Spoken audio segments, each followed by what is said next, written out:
तर आपल्या या ठिकाणी या निकालासंदर्भात चर्चा करण्यासाठी विविध वृत्तपत्रांचे पत्रकार प्रतिनिधी उपलब्ध आहेत। आपण त्यांच्याशी चर्चा करूया की एकीकडे सहकार मंत्री सुभाष देशमुख यांचं पॅनल होतं, तर दुसरीकडे पालकमंत्री विजयकुमार देशमुख आणि माजी आमदार दिलीप माने यांनी या ठिकाणी पॅनल उभं केलं होतं आणि खूप अतिशय दोघांमध्ये एकमेकांसमोर तगडं आव्हान त्यांनी एकमेकांना उभं केलेलं होतं। पण अशाही परिस्थितीमध्ये म्हणजे सध्या राज्यामध्ये सत्ता भाजपाची असताना देखील आणि सहकार खात्याचे मंत्री स्वतः सुभाष देशमुख त्याच्या असताना देखील परंतु शेतकऱ्यांना मतदानाचा अधिकार देऊन देखील या ठिकाणी शेतकऱ्यांनी तसा कल दिलेला नाही आहे। पण नेमकं याची काय कारण आहेत आपण जाणून घेऊया। सर्वप्रथम या ठिकाणी आपल्यासोबत कदम सर आहेत, आपण त्यांच्याशी या ठिकाणी जाणून घेऊया। कदम सर, काय सांगाल की शेतकऱ्यांना मतदानाचा अधिकार देऊन देखील की बापूंना वाटत होतं की बाबा शेतकऱ्यांना कृषी उत्पन्न बाजार समिती मतदानाचा अधिकार मिळावा आणि ते बापूंनी त्यांना दिलं, परंतु त्याचं रूपांतर मतामध्ये झालं नाही, काय सांगाल? मला सर्वप्रथम असं वाटतं की याच्यामध्ये पारंपरिक मतदार जो आहे काँग्रेसचा, राष्ट्रवादीचा, तर तो मतदार नेहमीच याच्या पाठीशी राहिलेला आहे काँग्रेस राष्ट्रवादीच्या। तर तो फॅक्टर याच्यामध्ये विशेषतः काम केलेला असण्याची शक्यता आहे, त्या फॅक्टरने काम केलेलं आहे। आणि या निवडणुकीमध्ये आणखी एक गोष्ट अशी झाली होती की निवडणुकीपूर्वी दोन प्रकारचे लढाई झाली याच्यामध्ये। एक निवडणुकीपूर्वी न्यायालयीन लढाई झाली, त्या लढाईचं निरीक्षण कदाचित शेतकरी असतील, उत्तर असेल, दक्षिण सोलापूर तालुक्यातले शेतकरी मतदार करत असतील, तर कदाचित ती ही गोष्ट त्यांना पटलेली नसेल। आणि विशेषतः एक मुद्दा असा सातत्याने चर्चेला येतो की बाबा हे जे सरकार आहे हे शेतकऱ्यांच्या बाजूने नाही आहे, तर भाजपचे लोक त्याचा प्रयत्न करतात ते पोहोचवण्याचा, खूप चांगल्या योजना तेही राबवत आहेत, कर्जमाफीसारखा निर्णय त्यांनी घेतलेला आहे। कदाचित ह्या सगळ्या गोष्टी ज्या त्यांनी राबवल्या ते शेतकऱ्यांपर्यंत व्यवस्थित पोहोचलेल्या नसाव्यात, तर त्यामुळे मला असं वाटतं की हा निकाल आलेला वाटतो मला। धन्यवाद कदम सर। यांचं असं म्हणणं आहे की बाबा ज्या त्या गोष्टी राबवलेल्या आहेत त्या प्रॉपर शेतकऱ्यापर्यंत पोहोचू शकलेल्या नाही आहेत, परंतु याच्या आधी शेतकऱ्यासाठी कर्जमाफी देखील करण्यात आलेली होती, परंतु त्या कर्जमाफीचा फायदा देखील शेतकऱ्यांकडून म्हणा तसा प्रतिसाद मिळाला नाही। नेमकं म्हणजे खरंच कर्जमाफी करून देखील शेतकरी समाधानी नाही आहेत का? याच्याबद्दल मी प्रमोद वडके यांना विचारतो की काय सांगाल याबद्दल आपण? मला वाटतं सध्याच्या परिस्थितीमध्ये महाराष्ट्रातल्या शेतकऱ्यांची खरी गरज ही शेतमालाला हमी भाव आणि पूर्ण कर्जमाफी ही आहे। मतदानाचा अधिकार मिळावा ही शेतकऱ्यांची कधी मागणीच नव्हती, ती फक्त नेत्याच्या सोयीच्या राजकारणासाठी मागणी होती आणि ती मागणी शेतकऱ्यांनी धुडकावून लावली आहे। हा सगळ्यात महत्त्वाचा मुद्दा। हमी भाव नसणं, पीक कर्ज न मिळणं, पीक कर्जासाठी शेतकऱ्यांना अनेक संघर्ष करावा लागणं, ह्या सगळ्या गोष्टीचा परिणाम आजच्या निवडणुकीत दिसायला लागला आहे। आणि दिलीपराव माने, सिद्धाराम म्हेत्रे, सुरेश हासापुरे, बाळासाहेब शेळके यांचं जे पॅनल आहे सिद्धेश्वर शेतकरी विकास आघाडी, सुरुवातीपासून या पॅनलनं बेरजेच्या राजकारणाची भूमिका ठेवली। काँग्रेसमधले सगळे गट, राष्ट्रवादी, शिवसेना आणि पालकमंत्री ह्या सगळ्यांना सोबत घेतलं, त्याचा परिणाम ह्या सगळे सगळे घटक एकत्रित जोडल्यामुळं हा मोठ्या प्रमाणात विजय झाला आणि एकतर्फी निवडणूक झाली आहे। सहकार मंत्री सुभाष देशमुख यांचं मोठं अपयश आहे की त्यांच्याच खात्यातले एक सहकारी मंत्री वैयक्तिक विजयकुमार देशमुख यांना ते सोबत घेऊ शकले नाहीत। बाकीचा विषय लांब आहे, त्या दोघांनी एकत्रित होऊन जर निवडणूक लढवली असती तर चित्र निश्चित वेगळं गेलं असतं, परंतु ते स्वतः त्यांच्या मंत्रिमंडळातल्या एका सहकार्याला सोबत घेण्यात अपयशी ठरलेले आहेत। आणि राहिला मुद्दा न्यायालयाचा, कोर्टाचा आणि ऐन निवडणुकीच्या तोंडावर जे गुन्हे दाखल केले, कोर्टात जामीन मिळवणे यासाठी प्रयत्न केले, साहजिकच त्याच्यामुळं त्या मतदारांमध्ये या सर्व उमेदवारांबद्दल सहानुभूतीची लाट निर्माण झाली आणि त्यांना मोठ्या प्रमाणात विजय मिळालेला आहे। विषय फक्त आता एवढाच आहे की राहिलेल्या 1.5-2 वर्षामध्ये भाजप सरकार शेतकऱ्यांना समजून घेणार आहे का, ही सुरुवात आहे। शेतकऱ्याचे प्रश्न जर येत्या 1-1.5 वर्षात नाही सुटले तर हेच निकाल उद्याच्याला विधानसभेला आणि लोकसभेला निश्चितपणे दिसतील। धन्यवाद प्रमोदजी।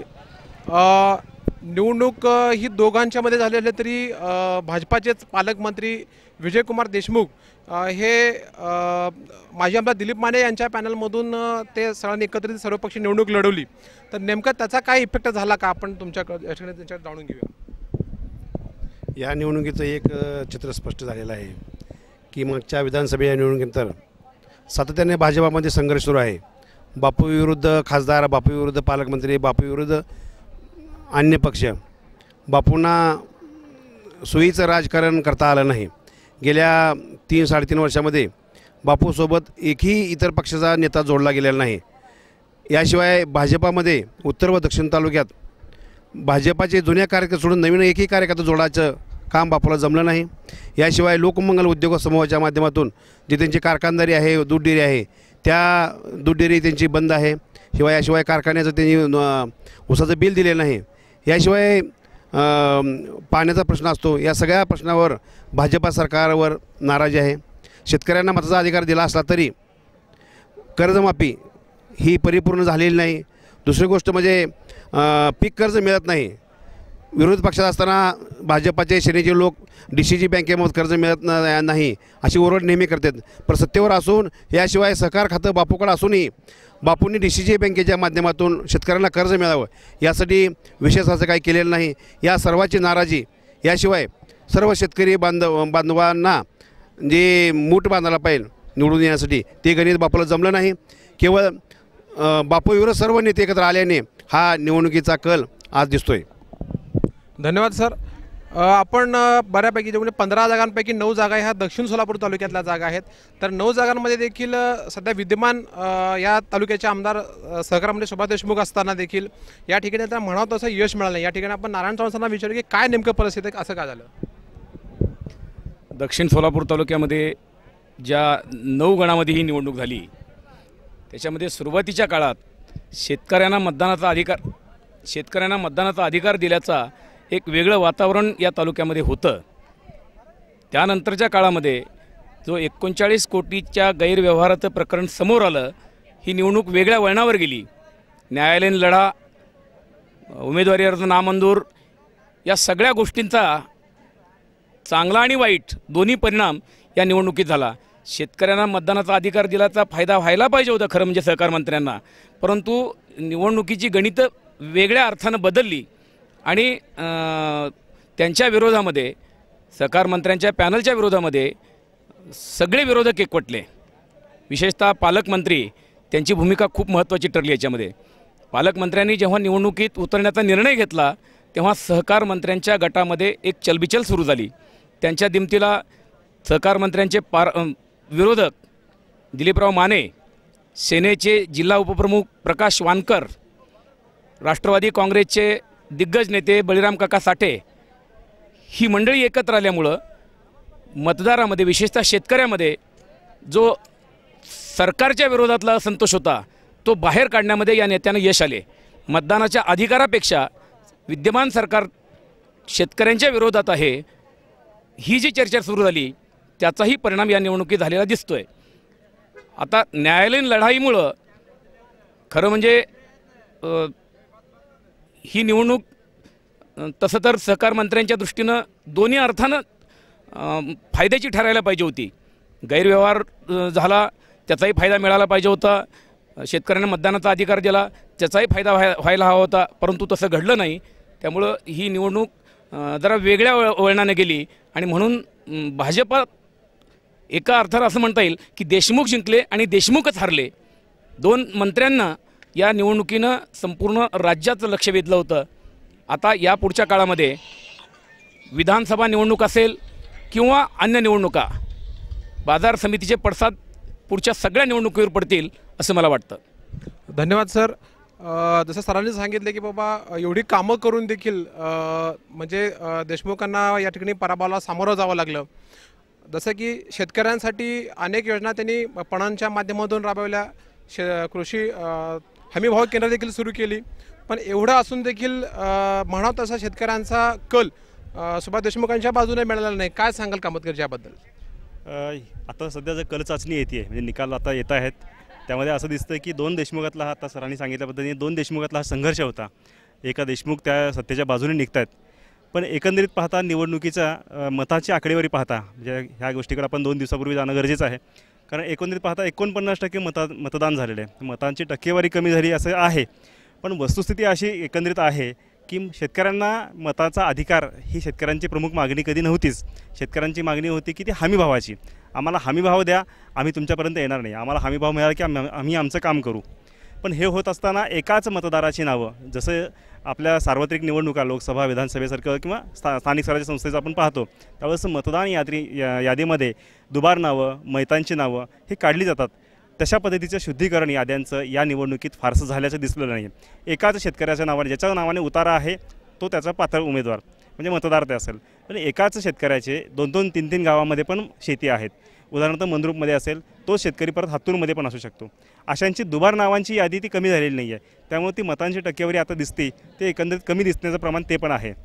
आणि मतदारांमध्ये निरुत्साह होता, नेत्यांमध्ये प्रचंड उत्साह होता निवडणुकीचं. पण मतदानाचा अधिकार शेतकऱ्यांना मिळाला आहे हे नेत्यांना त्यांच्यापर्यंत पोहोचवता आलेलं नाही आहे. हे एक त्यामधलं फार मोठं अपयश आहे. सहकार मंत्र्यांनी खूप चांगला निर्णय घेतला, मुख्यमंत्री आणि सहकार मंत्र्यांनी निर्णय घेतला, पण तो निर्णय वाड्या वस्त्यांपर्यंत जिथं शेतकरी राहतो, जिथं मतदार राहतो, शेतकऱ्यापेक्षा जिथं मतदार राहतो तिथपर्यंत हा निर्णय त्यांना नेता आलेला नाही आहे. म्हणजे होम टू होम सर्व्हिस त्यांच्या करता आलेली नाही आहे. हे त्यामागचं त्यांच्या ह्या निकालासाठीचं तेही प्रमुख कारण होऊ शकतं. दुसरं आहे की 2 देशमुखांचा संघर्ष होत असतानाच नेते विरुद्ध कार्यकर्ते अशी ही एक निवडणूक झालेली दिसून येते. म्हणजे सगळेजण एका दिग्गज नेते सगळी मंडळी एका बाजूला आलेत आणि काही कार्यकर्त्यांना घेऊन सहकार मंत्र्यांनी स्वतःचा पॅनल निर्माण केलेला आहे. त्यांनी जो लढा दिलेला आहे तो शेतकऱ्यांनी स्वीकारला का नाही हे आता काही क्षणातच कळेल. पण आता येताना कल चाचणीनुसार तर दिसतं की असं थोडंफार मागेच आहेत ते. पण हे होण्यासाठी होत असताना पण या ठिकाणी उभारलेले प्रत्येक जे उमेदवार आहे निवडून येत असलेला तो प्रत्येकजण महत्त्वाकांक्षी आहे, स्वतः एक नेता आहे. त्यामुळे या संघटन त्यांनी केलेलं आहे. म्हणजे पालकमंत्र्यांच्या पॅनलमधून हे सगळ्यांचं एकत्रित संघटन झालं.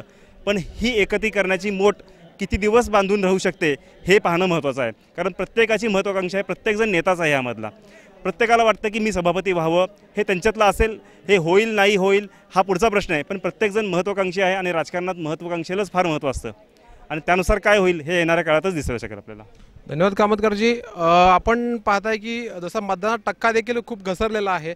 सर्वसाधारणपणे फक्त 50% इतकं मतदान या बाजार समितीच्या पहिल्यांदा शेतकऱ्यांचा अधिकार दिला याच्यामध्ये झालेला आहे. तर या ठिकाणी आपल्यासोबत चंद्रकांत मिराखोर आहेत. आपण त्यांच्यासोबत जाणून घेऊया काय म्हणजे टक्का घसरला, काय नेमकं कारण आहे त्याच्यामध्ये. म्हणजे टक्का घसरण्यापेक्षा ह्याच्यामध्ये मी फारसं काही ह्याच्यात नाही, पण राजकीय भाषेमध्ये सांगितलं तर राजकीय भाषेमध्ये ह्या निवडणुकीचं विश्लेषण करायचं झालं तर ह्या जे सहकार मंत्र्यांनी शेतकऱ्यांचा मतदानाचा अधिकार दिला आणि तो एक त्यांचा प्लस पॉईंट आहे. आणि दुसरे महत्त्वाचा मुद्दा सहकार मंत्र्यांनी जो इतरांना जो सोबत घेऊन जायला पाहिजे होता जुन्या कार्यकर्त्यांना, दक्षिणमधल्या भाजपच्या अनेक जुन्या कार्यकर्त्यांना त्यांचे तो सहकार मंत्र्यांचा मुख्यतः याच्यामध्ये स्वभाव दोष नडला.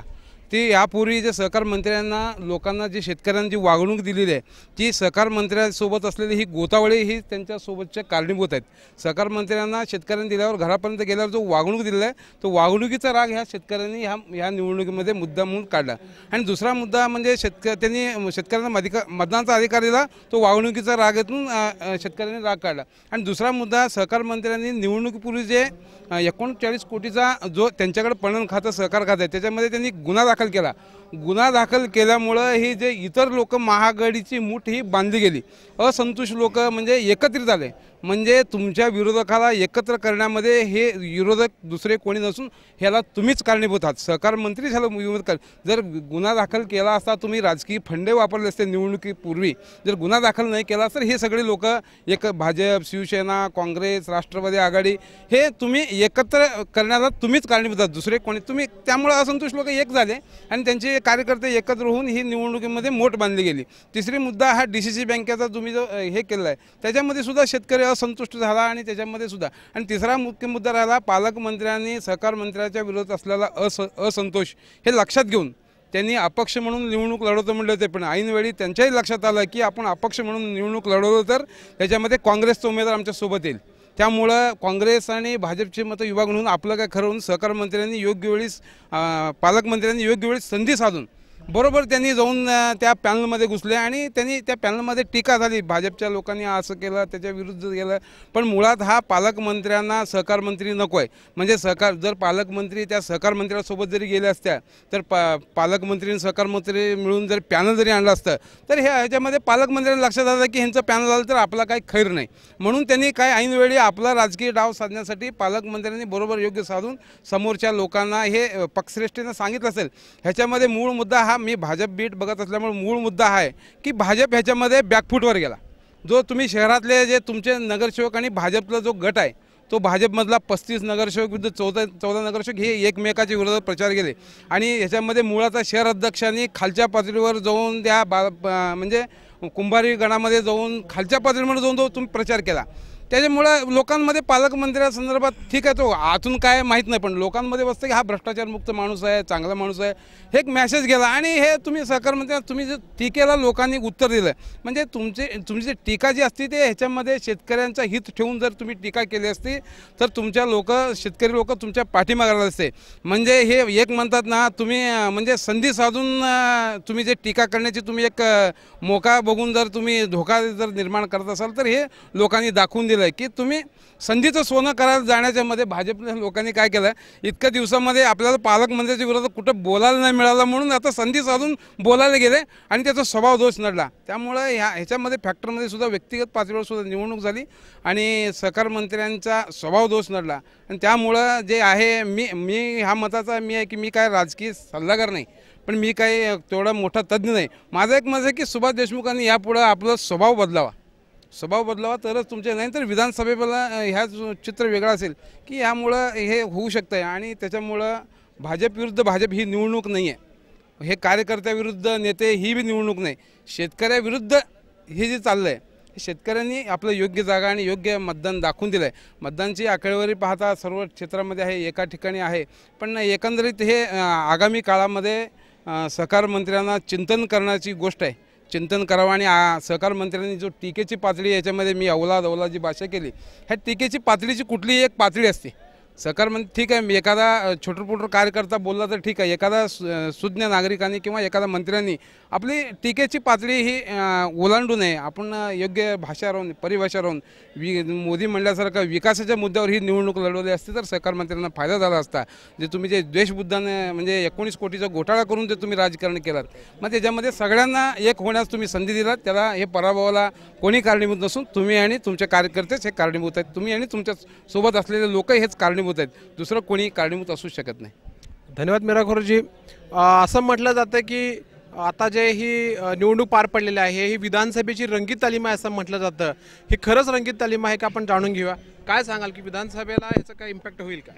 ह्याचा इफेक्ट नक्की होणार आहे। शेतकऱ्यांच्या विकासासाठी जे राजकारण पेरलं गेलं, शेतकऱ्यांसाठी जीवमानाचे तोपर्यंत जे काम केले त्यांनाच लोक विसरून गेले, म्हणजे यांना खत पाणी करून सूडबुद्धीचं राजकारण केल्यामुळं हा जो विजय आहे प्रामाणिक शेतकऱ्याचा विजय आहे। हा जो कोण पक्षाचा कोण हे आता आहेच, आता सूडबुद्धीनं राजकारण केल्यामुळं आता गरीब शेतकऱ्याला न्याय मिळाला नाही म्हणून त्यांनी मतपेटीद्वारे दाखवलेला आहे। आणि शेतकरी हा केंद्रबिंदू मानून म्हणतात, पण शेतकऱ्यावर अन्याय अत्याचार जास्त झाल्यामुळं आणि हे कव्हर व्हायला आता भरपूर वेळ लागणार आहे। स्वतः आत्मपरीक्षण करावं, कोणी कोणाकडं टीका करून न करता फक्त विकास करावं, सोलापूर जिल्ह्याचं नाव चांगल्या कामासाठी वापर करावं, हे असं शेतकऱ्यांचं माझं एक मत आहे। थँक्यू, धन्यवाद। धन्यवाद।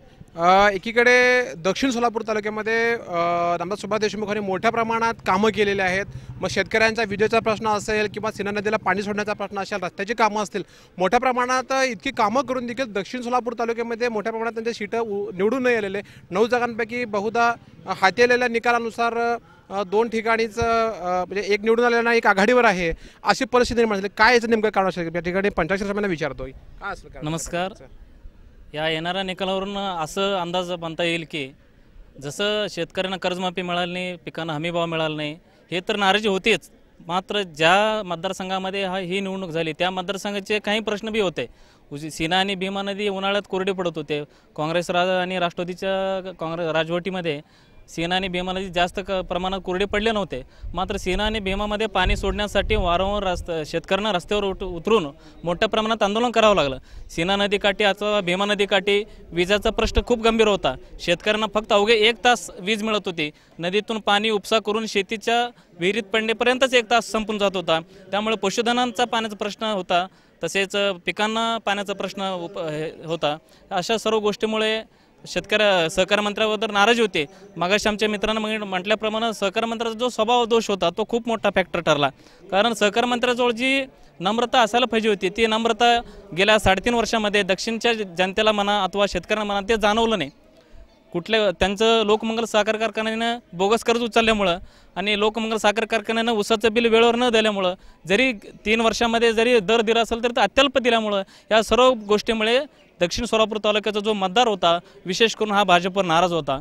त्यामुळे GSTचं प्रमाण फक्त शहरी भागावर झालं असं नाही, शेती अवजारे संदर्भात जी काही अवजारे शेतकरी खरेदी करत होता त्याला 18% GST द्यावं लागत होतं. म्हणजे शेतकऱ्याला सुद्धा भाजप शासनानं सोडलं नाही अशी एक मनोभावना ग्रामीण भागातील शेतकऱ्यांमध्ये झाली होती. दक्षिणमधील विजेचा प्रश्न, पाण्याचा प्रश्न जरी गंभीर असले तरी सहकार मंत्र्यांनी रस्त्याचा प्रश्न सोडवला होता, मात्र त्यांना इतर प्रश्न सोडवण्यामध्ये अपयश आलं आणि त्यांचा स्वभाव दोष नडला आणि सोडाचं जे काही राजकारण झालं त्याचाही फटका न कळत या निवडणुकीमध्ये बसलेला आहे. 18 उमेदवारांमध्ये जे काही 2 उमेदवार सध्या भाजपचे विजयाच्या मार्गावर आहेत हे स्वतःच्या हिमतीवर आलेले आहेत. कारण त्यांना नाराजीचा का फटका बसला नाही म्हणजे रामप्पा चिवडशेट्टी हे एक लोकनेते म्हणून ओळखले जातात आणि आप्पासाहेब पाटीलचं सेना भीमा संघर्ष समितीच्या माध्यमातून जी चळवळ उभारली त्या चळवळीचं बळ त्यांना या निवडणुकीमध्ये मिळाल्याचं दिसून येत आहे. त्यामुळे या निकालाच्या निमित्तानं सहकार मंत्र्यांनी आत्मपरीक्षण करावं आणि भाजपच्या वाढीसाठी त्यांनी प्रयत्न करावा. धन्यवाद. धन्यवाद स्वामी. जसं तुम्ही सांगितलं की खरंच त्यांचा स्वभाव दोष त्यांना नडलेला असेल.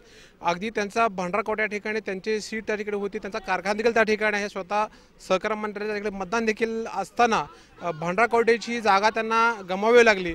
काय नेमकं कारण असेल जागा गमावण्या पाठीमागं? बोला. मी भंडारकोट्याचे आहात. भंडारकोट्यामध्ये सहकार मंत्र्यांनी माजी आमदार शिवशरण पाटील यांना उमेदवारी दिली होती. त्यांचा कारखाना, त्यांचा मतदारसंघ तिथला आहे आणि शिवसेना स्वतःचे मतदार आहेत. अशी परिस्थिती असताना तिथल्या उमेदवाराला पराभवाला सामोरं जावं, काय सांगा? कारण संपूर्ण या बाजार समितीच्या निवडणुकीमध्येच जाती समीकरणावरती उमेदवारी लादली गेली आणि जाती समीकरणाचा ह्याच्यामध्ये खूप मोठ्या प्रमाणात प्रत्येक उमेदवाराने त्याचा फायदा उचलण्याचा प्रयत्न केला. पण याच्यामध्ये गेल्या 3-3.5 वर्षामध्ये आणि सहकार मंत्री सुभाष देशमुख हे मंत्री झाल्यापासून तालुक्याशी असलेला सर्वसामान्य कार्यकर्त्यांशी त्यांचा जो नाळ तुटत चालला आणि मूळ जुने भाजपचे या तालुक्यामध्ये जगन्नाथ गायकवाड असतील, वर्षेट्टी सर असतील किंवा हनुमंत कुलकर्णी असतील, असे ह्या तालुक्यामध्ये ज्यांनी भाजप आणलं असे कार्यकर्ते माननीय सुभाष देशमुख यांच्यापासून लांब होत गेले. आणि त्यानंतर ह्या बाजार समितीच्या निवडणुकीमध्ये एक विकासाचा मुद्द्यावरून निवडणुका न होता हे आरोप, टीका, प्रतिटीका याच्यावरून हे झालं आणि शेतकऱ्यांना मी मतदानाचा फार मोठा म्हणजे अधिकार मी मिळवून दिलो, मी आणि मुख्यमंत्री, असा जो भास प्रचारामध्ये दाखवण्याचा प्रयत्न केला आदरणीय सहकार मंत्र्यांनी. पण मतदानाच्या रूपामध्ये मात्र शेतकऱ्यांनी सहकार मंत्र्यांना मतदानाचा अधिकार दिल्याचा जो प्रतिसाद द्यायला पाहिजे होता तो त्यांनी दिलेला नाही आहे. एकंदर सुभाष देशमुख यांचा दक्षिण सोलापूर तालुक्याशी असलेली जी नाळ आहे ती हळूहळू कमी होत चालल्याचा फटका कदाचित त्या निवडणुकीमध्ये बसलेला आहे. आणि भाजपचे जे 2 कॅन्डिडेट आज भाजपचे तालुकाध्यक्ष रामप्पा चिवडशेट्टी असतील, हे वैयक्तिक त्यांचा जो लोकॅलिटी आहे त्या परिसरातला त्याचा आणि पक्षाचा 25% आहे आणि 75% विजयामध्ये जो वाटा आहे तो रामप्पा चिवडशेट्टी वैयक्तिक यांचा आहे. आणि कंदलगावला जे आहे अप्पू पाटील यांनी जो पाण्याच्या संदर्भामध्ये जो एक 5-6 महिन्यापासून जो लढा उभा केला त्या लढ्याचं येऊन ते नदीपात्रामध्ये, शिनेच्या पात्रामध्ये पाणी सोडण्यासाठी उपोषणाला बसण्याचा असो, रस्ता रोको असो किंवा जिल्हाधिकाऱ्यांच्या निवेदन देण्याचा असो, असे अनेक ह्याच्यामधून आपोआप हे सगळे काँग्रेसचे, राष्ट्रवादीचे, सेनेचे हे नेते एकंदर त्या पाण्याच्या विषयावरून अप्पू पाटील यांच्याबरोबर जोडले गेले. आणि ऐन टायमाला अप्पू पाटीलसुद्धा सहकार मंत्र्यांच्याकडे जरी गेले असले तरीसुद्धा तिथला जो कंदलगावचा जो ते विजयाकडे जे वाटचाल करतात तिथं अप्पाराव पाटील हे स्वतंत्र त्यांच्या वैयक्तिक नावाचे ते युवा मंच असेल किंवा कार्यकर्त्यांची एक जी मोठ आहे त्या मोठच्या माध्यमातून त्यांनी तिथली निवडणूक विजय होण्याच्या मार्गावर आहेत. आणि भविष्यात सहकार मंत्री सुभाष देशमुख यांनी पालकमंत्री यांच्याशी सांगड घालून भाजपच्या जुन्या कार्यकर्त्यांशी मिळता जुळता करून जर राजकारण केले आणि दक्षिण सोलापूर तालुक्यामध्ये पालकमंत्र्यांना मानणारा फार मोठा वर्ग या तालुक्यात आहे आणि तालुक्यामध्ये अनेक गावामध्ये पालकमंत्र्यांनी वैयक्तिक फिरून एकेका गावामध्ये 5 मिनिटासाठी वेळ देऊन त्यांनी काँग्रेसच्या उमेदवारांना विजय करण्याचं आव्हान केलं. त्याचाही फायदा काँग्रेसच्या पॅनलला आणि काँग्रेसच्या उमेदवारांना झालेला एवढं मला वाटतं. धन्यवाद वनकोरेजी. जसं तुम्ही म्हणताय की बाबा प्रत्येक ठिकाणी ज्या पद्धतीने पालकमंत्री फिरले त्याच मंत्र्यानं त्याच पद्धतीनं सहकार मंत्री सुभाष देशमुख यांनी देखील प्रत्येक गावामध्ये त्यांनी अगदी वेळ दिलेला आहे. प्रत्येक मतदारापर्यंत त्यांनी पोहोचून देखील त्यांना म्हणावं तसे यश या ठिकाणी मिळालेलं नाही आहे. आणि त्याचबरोबर शेतकऱ्यांच्या नावे घेतलेली बोगस कर्जाचा प्रश्न असेल किंवा नुकताच उघडकीस आलेला त्यांचा जो 800 जागेवरच्या घराचा प्रश्न असेल याचा काही परिणाम मतदानावर झाला आहे का असं मी या ठिकाणी आपल्यासोबत दिवमाडचे सन्माननीय लांडगे आहेत आपल्यासोबत. तर आपण त्यांच्याशी बोलूया आणि जाणून घेऊया. बाजार समितीच्या निवडणुकीच्या बाबतीत बोलताना एक गोष्ट प्रकर्षाने जाणवली मला. सहकार मंत्री सुभाष बापू देशमुख यांनी बाजार समितीवर प्रशासक आणल्यापासून या संचालक पदाच्या काळात जे काही गैरव्यवहार झाला असं जे न्यायालयीन प्रक्रिया सुरू आहे त्याबद्दल बोलता येत नाही, परंतु जे प्रक्रिया झाली 39 कोटीचा भ्रष्टाचाराच्या संदर्भातला तो त्यांनी केला निर्णय, गुन्हा दाखल करायची जी प्रक्रिया झाली, पण ती प्रक्रियाची नेमकी यांची चुकीच्या कालावधीत झाली असं मला वाटतं. आणि ज्यावेळेला त्यांनी प्रशासनाने ज्यावेळेला त्याचं परीक्षण झालं असेल म्हणजे त्याचा अहवाल तयार झाला असेल, अहवाल तयार झाल्यानंतर निवडणुकीच्या पूर्वीसुद्धा त्यांच्यावर गुन्हा दाखल करता आला असता त्यांना, पण तो निवडणुकीचं एकदम जे काय म्हणते ते टायमिंग साधून हे जे गुन्हा दाखल केलेला हा जे घडली घटना आहे ती बरोबर काँग्रेसचे दिलीप माने आणि त्यांच्या समर्थकांनी ह्या टायमिंग आणि ही जी घटना घडलेली आहे ती जरी घटना म्हणजे गुन्हा दाखल झाला हा चुकीचा बरोबरचा हा बरोबर घटना जरी बरोबर असली सगळे कोर्टाची, पण टायमिंग हे सहकार मंत्र्याचं यातलं चुकलं आणि ह्या टायमिंग चुकल्यामुळं हा जो प्रचार जो झाला की बाबा जाणीवपूर्वक आमच्यावर गुन्हा दाखल केला गेला आहे आणि हा बरोबर मतदारात आम्ही निवडणुकीला उभा राहू नये यासाठी ही पद्धत केलेली आहे.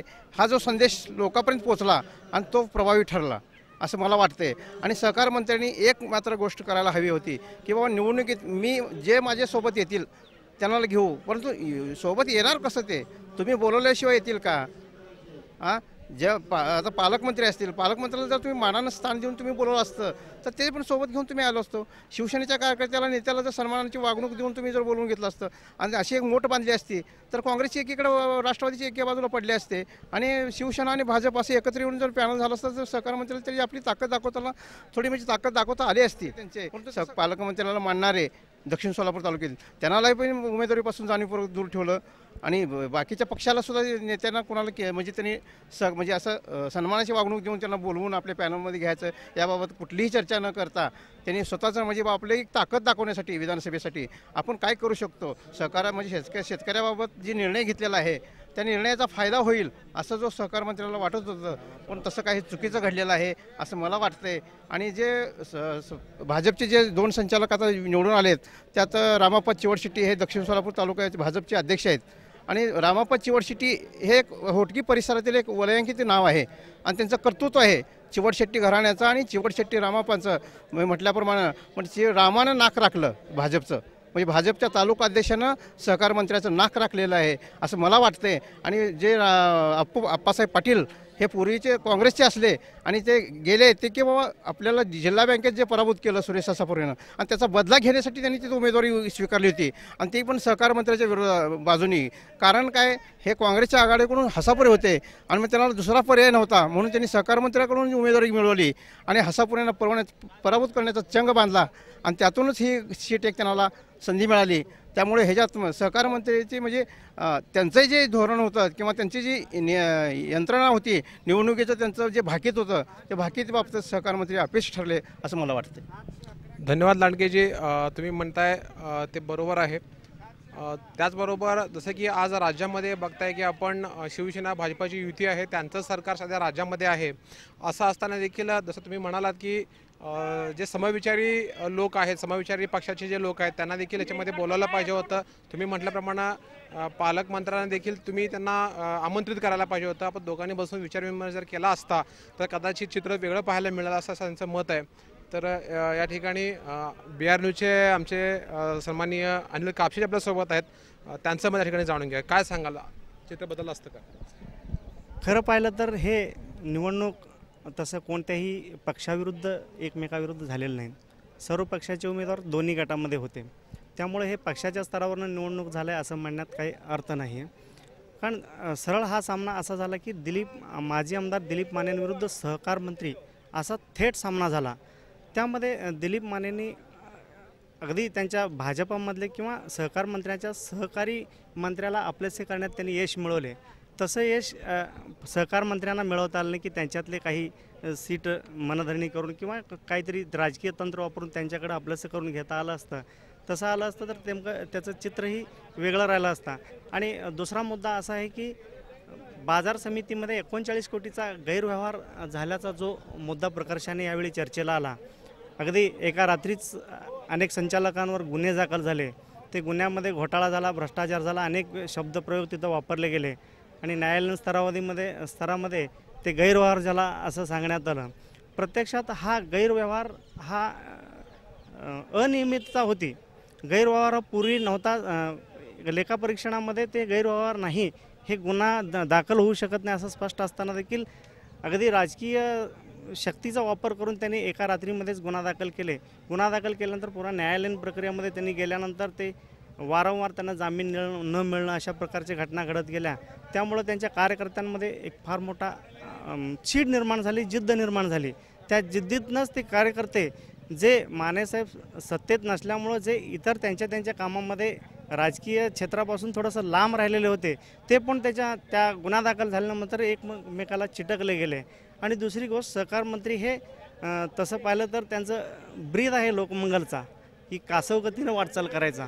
ते पूर्वी अखंड गतीतून सार्थकता आणि कासवगतीनं काम करायचं असं त्यांचं एक प्रयोग आहे आणि ते तसं करत आलेले आहेत. तर आता सध्या सहकार मंत्री झाल्यापासून ते कासवगतीनं काम करण्याऐवजी सहकार क्षेत्रातल्या अनेक संस्था कसं अडचणीत येतील, प्रत्यक्षात सहकार मंत्री हे सहकार क्षेत्र वाढेल कसं आणि सहकार क्षेत्र रुजेल कसं आणि सहकार क्षेत्राचा जिल्हावासियांना मी सहकार मंत्री असताना लाभ करून देऊ कसं, अशा पद्धतीचं त्यांनी काम करणं अपेक्षित होतं. ते न करता सहकार मंत्र्यांनी आपल्या पदाच्या माध्यमातून त्यांनी अगदी काहीतरी आरोप करायचा, एखाद्या व्यवहाराला काहीतरी बिरुदावली, शासकीय बिरुदावली वापरायची आणि वापरून ते संस्था अडचणीत आणण्याचा प्रयत्न करायचा. अशा पद्धतीचा जो मध्यंतरीची ज्या घडामोडी झाल्या, उदाहरणार्थ सांगायचं म्हणजे DCC बँकेमधला जो प्रकार झाला, प्रशासक नेमलं गेलं आणि तदनंतर तत्पूर्वीच आपलं बाजार समितीवरही प्रशासक नेमला गेला. प्रत्यक्षात जी संस्था अवसानात जातात, अडचणीत जातात, त्याला काही विशिष्ट पॅकेजेस मिळून घेऊन ती संस्था वर आणून मी सहकार मंत्र्यांनी संस्थेला उभारी आणण्यासाठी काय काम करतो हे सांगणं अपेक्षित होतं. पण तशा पद्धतीचं काम सहकार मंत्र्याकडनं नाही झालं. त्यामुळं जे कार्यकर्ते होते किंवा 2 नंबर स्तरावरचे, सेकंडरी स्तरावरचे जे नेतेगण होते ते नेतेगण सर्व एकत्रित झाले आणि त्यात 39 कोटीच्या घोटाळ्याच्या प्रकरणामध्ये सर्व लोकांना एकत्रित मोठ बांधण्यामध्ये मानेसाहेबांना यश आलं. यश आल्यामुळं हा वेगळा चित्र पाहायला मिळाला. आणि दुसरं गोष्ट पाहायचं म्हणजे तालुक्याचा प्रश्न जर पाहायला गेला, तालुक्यातील जनतेला काय असतो की आपल्याला शेतकऱ्यांना काहीतरी फॅसिलिटीज मिळायला पाहिजे. तसं त्यांनी कर्जमाफी वगैरे अशा पद्धतीचे शासन स्तरावरचे फॅसिलिटीज दिलेले आहेत. त्याच्यामध्ये काही अजूनही स्पष्टता नसल्यामुळं अजूनही शेतकरी चलबिचल आहेत. ते चलबिचल असताना स्पष्टता नसल्यामुळं साहजिकच विरोधक लोक त्याचा फायदा उचलण्याचा प्रयत्न करतात आणि कर्जमाफी झालेलं आहे, त्याचं कागद कुठं आहे, पत्र कुठं आहे, GR कुठं आहे, कोणाचं झालं, कोणाला नील दाखला मिळाला, अशा पद्धतीचं प्रश्नावली शेतकऱ्यांना केल्यानंतर त्यांच्याकडे उत्तरं मिळत नाहीत. त्यामुळं कदाचित हे शेतकरी गांगरले गेले, त्यांनी काम केलेलं हे त्यांच्यापर्यंत पोहोचवता आलं नाही. म्हणजे झाल्याचं त्यांना स्पष्टपणे सांगता आलं नाही. तसे कागद आणि तसं काही त्यांच्या हातात नाहीच आले. त्यामुळं देखील शेतकरी कदाचित गांगरले आणि मूळचे जे सहकार क्षेत्रातली जी मान्यवर मंडळी होते त्यांच्या बाजूनं कौल दिला. आणि दुसरा एक प्रश्न असा येतो की मंत्रिपद आल्यानंतर त्यांना कामाचा सवड नसतो, वेळ हे अगदी बिझी असतात, कारण त्यांचं कामाचा व्याप्तीच वाढलेला असतो. त्यामुळं साहजिकच मतदार म्हणून सामान्य लोकांना काय वाटतं की बापू आम्हाला गेल्यानंतर मिळायला पाहिजे, आम्ही काहीतरी एखादा निवेदन दिल्यानंतर निवेदनावर काही शेरा मारून आमच्याशी बोलायला पाहिजे, अशी रास्त अपेक्षा प्रत्येक शेतकऱ्यांची किंवा मतदाराची असते. तशा पद्धतीचं वेळेचा अभावही ह्या निवडणुकीला कारणीभूत ठरू शकलेला आहे. कारण हे सहकार मंत्री हे पद फार मोठं पद आहे, अगदी राज्यातलं 2 नंबर 3 नंबरचं पद आहे. तशामध्ये त्यांना जनसंपर्काचं माध्यम, जनसंपर्कही त्यांचं होऊ शकलं नाही. केवळ फक्त ऑफिसला आल्यानंतर ठराविकच लोक त्यांना भेटायचे आणि जनसामान्यांनी टेल एंडचे मतदार किंवा शेतकरी त्यांना भेटू शकले नाहीत, त्याचाही पडसाद ह्यामध्ये उमटला गेला. आणि दुसरा विषय जर सांगायचं झालं तर जो गुन्हा दाखल झाला त्यांच्या दृष्टीनं गैरव्यवहार वगैरे हा प्रकार जो आहे, गुन्हा दाखल त्यांना अगदी 7-7 महिन्यापूर्वी देखील करता आला असता. पण अगदी 2 दिवसामध्ये निवडणुकीचा आचारसंहिता लागतोय, तत्पूर्वी 2 दिवसामध्ये त्यांनी हे करतोय, गुन्हा दाखल होतं. अशा पद्धतीनं गुन्हा दाखलमुळे त्याचा पडसाद असा उमटला की सर्व विरोधकांना एकत्रित, आता आपले पत्रकार मित्रांनी बोलले की सर्व विरोधकांना एकत्रित आणण्यामध्ये ती कृती कारणीभूत ठरली असं म्हणायला निश्चित इथं वाव आहे. आणि हा दिलेला हा जो निकाल आहे हे सर्व नेत्यांनी ही मान्य केले पाहिजे. मान्य करून त्यांनी ह्यामध्ये सुधारणा करून आपण विजयाच्यापर्यंत, पुढच्या निवडणुकीमध्ये आपण विजयापर्यंत कसं पोहोचू हे त्यांनी प्रयत्न केले, एवढं या निमित्तानं आम्हाला सांगावंसं वाटतं. धन्यवाद कापशेजी. एकूणच या ठिकाणी जो निकाल हाती आलेला आहे, या निकालाच्या माध्यमातून अनेक मुद्दे या ठिकाणी सर्व पत्रकार बांधवांनी सांगितलेले आहेत. आणि खरोखरच आगामी काळातल्या ज्या विधानसभेच्या निवडणुका आहेत त्या निवडणुकांमध्ये ह्या सगळ्या दुरुस्त होणं अपेक्षित आहे. त्याच्यामध्ये अनेक मुद्दे सर्व पत्रकारांनी मागणी तो शेतकऱ्यांपर्यंत न पोचणं असेल, किंवा शेतकऱ्यांना दिली जाणारी वागणूक असेल, किंवा कृषी उत्पादनांना मिळणारा जो भाव नाही आहे त्याबाबतचा असेल, किंवा कर्जमाफीचा विषय असेल, एक नाही तर अनेक विषयावर बापूंनी त्यांना भविष्यामध्ये कॉन्सन्ट्रेट करावं लागणार आहे. आणि हे विषय कसे हाताळता येतील, किंवा जसं की सुभाष देशमुख यांच्यामुळं केवळ आज विस्कटलेली जी काँग्रेस होती ती एकत्र आली, आणि ह्याला जोड म्हणजे पालकमंत्र्यांनी त्याच्यामध्ये म्हणजे जीव ओतला, ज्याच्यामध्ये जान आणली. तर हे सगळ्या घडामोडी केवळ आमदार सुभाष देशमुख यांच्यामुळे घडून आलेल्या आहेत. परंतु हे जरी होत असलं त्यांना म्हणा तशा जागा निवडून आणता आलेल्या नाही आहेत. परंतु आगामी विधानसभा म्हणजे असं म्हटलं जातं की बाजार समितीची निवडणूक जी आहे ती विधानसभेची रंगीत तालीम किंवा त्याची हे विजयाची नांदी आहे असं म्हटलं जातं. परंतु हे जे मतदार आहेत हे मतदार फक्त शेतकरी बांधव आहेत. इतर जे मतदार जसे की शहर भागातले जे मतदार आहेत ते मतदार याच्यामध्ये नाही आहेत. परंतु ज्या आताच्या पत्रकार बांधवांनी ज्या सूचना मांडलेल्या आहेत त्या सूचनांचं पालन किंवा त्या सूचनांमधून बोध घेऊन त्याच्यामध्ये सुधारणा करून आणखीन त्यांना काही चांगले कामं करता येतात का यासाठी निश्चित रामदास देशमुखांना प्रयत्न करावा लागणार आहे. आणि ही जी मोठ आता सगळे काँग्रेसची मंडळी एकत्र येऊन बांधलेले आहेत त्यांनी देखील ही मोठ कायम ठेवणं गरजेचं आहे. आगामी विधानसभेसाठी त्यांनी ही जर मोठ कायम ठेवली तर त्यांना निश्चितच ही जे तिथली सत्तेची जी भाकरी आहे ती निश्चित पालटली जाऊ शकते. तर या ठिकाणी दोन्ही लोकांना ह्या पत्रकार बांधवांनी सूचना दिलेल्या आहेत तर ते दोघांनाही फॉलो करून आपली पुढे वाटचाल करावी. सोलापूर कृषी उत्पन्न बाजार समिती सन 2018 सार्वत्रिक निवडणूक मतमोजणीच्या कार्यासाठी लाईव्ह या ठिकाणी कॅमेरामन जगवन वाघमारे, कॅमेरामन संजय शिंदे यांच्यासह मी संजीव इंगळे, दक्षिण सोलापूर.